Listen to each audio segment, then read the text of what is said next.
প্রধান উপদেষ্টা ডক্টর মোহাম্মদ ইউনূসের কার্যালয়ে নিরাপত্তা জোরদারের অংশ হিসেবে মূল ফটকে সেনা মোতায়েন করা হয়েছে।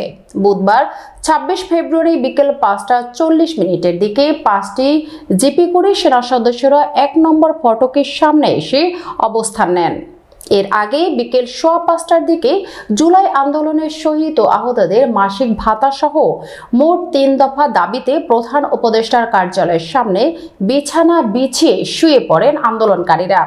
এর ফলে প্রধান উপদেষ্টা কার্যালয়ের ১ নম্বর গেট দিয়ে ভেতরে প্রবেশ এবং বের হওয়ার সুযোগ বন্ধ হয়ে যায়। এছাড়া কার্যালয়ের সামনে গুরুত্বপূর্ণ সড়কে যান চলাচলও বন্ধ হয়ে যায়। তারও আগে দুপুরে উপযুক্ত ক্ষতিপূরণ ও পর্যাপ্ত সহায়তা দেওয়া সহ নানা দাবিতে প্রধান উপদেষ্টার তেজগাঁও কার্যালয়ের সামনে অবস্থান নেন জুলাই আন্দোলনে আহত হওয়া ব্যক্তিরা। এমনই দুপুরে মিছিল নিয়ে রাজধানীর তেজগাঁওয়ে অবস্থিত প্রধান উপদেষ্টার কার্যালয়ের সামনে সড়কে এসে বসে পড়েন তারা।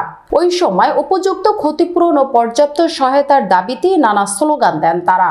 আন্দোলনকারীদের দাবি ক্যাটাগরি পুনর্বিবেচনা ৩টি থেকে ২টি করতে হবে, সেই সঙ্গে তাদের প্রস্তাবিত